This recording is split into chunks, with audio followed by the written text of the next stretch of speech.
नमस्कार.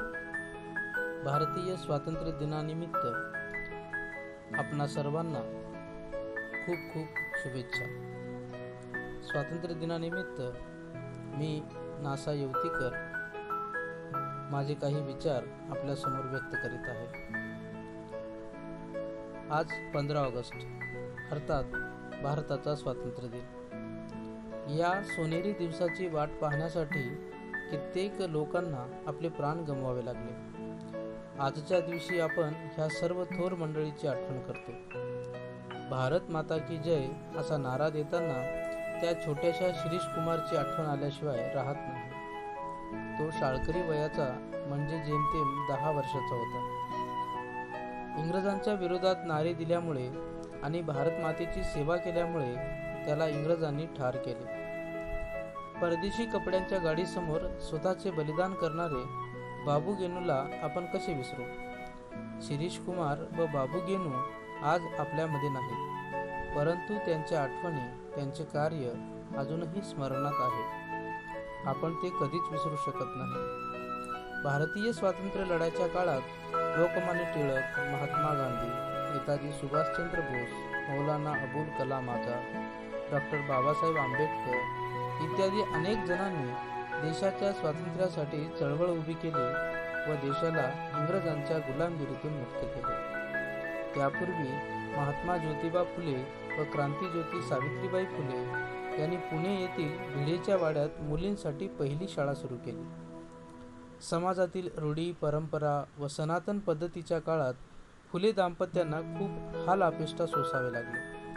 तरीही त्यांनी न डगमगता शिक्षणाचा प्रचार व प्रसार करण्याचे महान काम केले. त्यास्तव शैक्षणिक क्षेत्रातील त्यांचे कार्य विसरून चालणार नाही.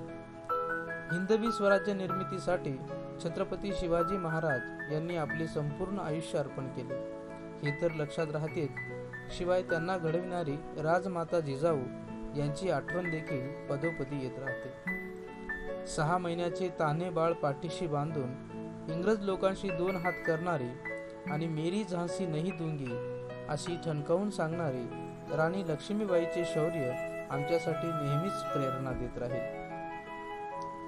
गरीब व अनाथांची आई मदर तेरेसा हे त्यांच्या अविरत सेवेमुळे कायम स्मरणात राहतात. या सर्वच लोकांना जाऊन इतकी वर्ष झाली तरी त्यांचे नाव आपण स्मरणात ठेवतो, आठवण करतो, त्यांना विसरत नाही. कारण त्यांनी कामच असे केले आहे की त्यास कोणीच विसरू शकत नाही. यालाच म्हणतात मरावे परी कीर्ती रूपी उरावे. आपणाला सुद्धा असेच काही लोकांच्या आठवणीत स्मरणात राहावे असे कार्य करणे गरजेचे आहे. तसा निर्धार आपण करायला हवा. प्रसिद्ध विचारवंत सायरस म्हणतो की कीर्ती मिळवण्यासाठी चांगल्या प्रकारची पुष्कळ कामे करावी लागतात, मात्र अपकीर्ती होण्यासाठी एक वाईट काम पुरेसे असते.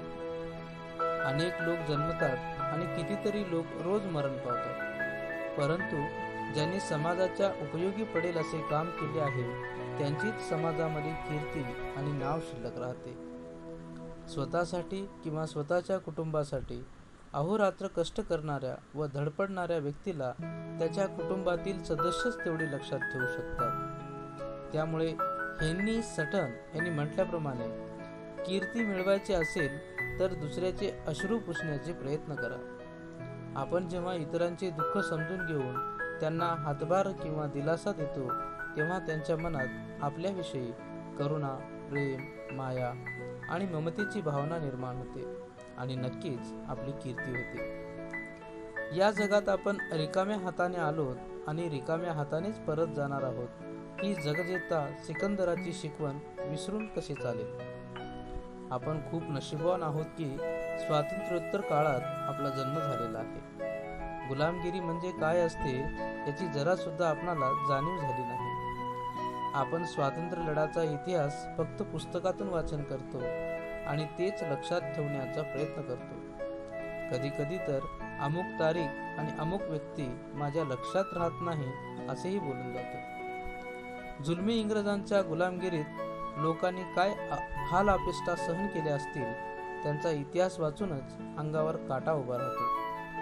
सुखदेव, राजगुरू आणि भगतसिंग यांची नावं ऐकली की मनामध्ये स्फूर्ती निर्माण होते.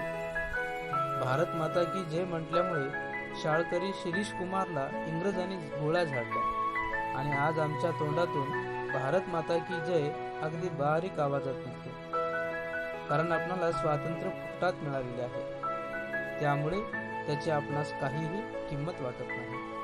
म्हणतात की फुकटच्या वस्तूची किंमत विकत घेतल्याशिवाय कळत नाही. आज आपणास प्रत्येक गोष्टीचे स्वातंत्र्य आहे.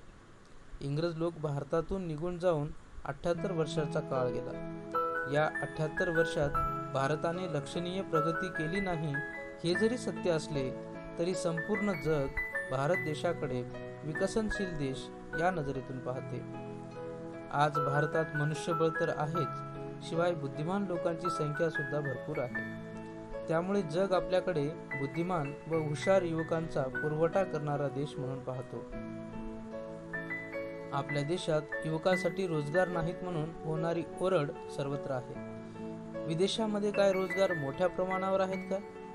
अर्थात या प्रश्नाचे उत्तर सुद्धा नाही असेच मिळणार. सर्वांना रोजगार मिळत नाही. जो यासाठी पात्र असेल, त्याच्याजवळ बुद्धिमत्ता आहे, त्याला जगात कुठेही रोजगार मिळेल यात शंका नाही. परंतु स्वातंत्र्य जसे फुकट मिळाले तसे सर्व काही फुकट मिळाल्यास जीवन सुखी होईल असे स्वप्न रंगविणारे युवक देशाच्या प्रगतीत काय हातभार लावतील? ते फक्त रडण्याचे काम करतील, कारण त्यांना आयती खायची सवय लागलेली आहे. युवकांच्या हाताला काम मिळणे आवश्यक आहे. तसा युवकांनी देखील स्वतः प्रयत्न करणे गरजेचे आहे. देशाने आपणास खूप काही दिले याची एकदा जाणीव निर्माण करा. आपल्या देशाची प्रगती करणे आपल्या हातात आहे. कधीतरी आपल्या स्वतःपुरता विचार करणे बाजूला ठेवून कोण आपणास काय दिले यापेक्षा मी देशासाठी काय केले याची एकदा तरी गोळाबेरीज आपण केली आहे का? ज्या प्रकारे मिसाईल मॅन तथा भारताचे माजी राष्ट्रपती डॉक्टर APJ अब्दुल कलाम यांनी म्हटले आहे की देशाला देण्यासाठी तुमच्याकडे 10 मिनिटे वेळ आहे का? हा प्रश्न सर्वांनी आपल्या स्वतःच्या मनाला दिवसातून एकदा तरी विचारावे. आपणास पुढील 30 वर्षात नक्कीच वेगळा भारत दिसेल, ज्यावेळी आपण सर्व आपल्या भारतीय स्वातंत्र्याचे शतक महोत्सव साजरी करू. आपले विचार बदला, देश आपोआप बदलेल. देशाला बदलण्याच्या काळजीत आम्हीच बदलायला तयार नाही. पुनश्च एकदा आपणा सर्वांना स्वातंत्र्य दिनाच्या हार्दिक शुभेच्छा. धन्यवाद.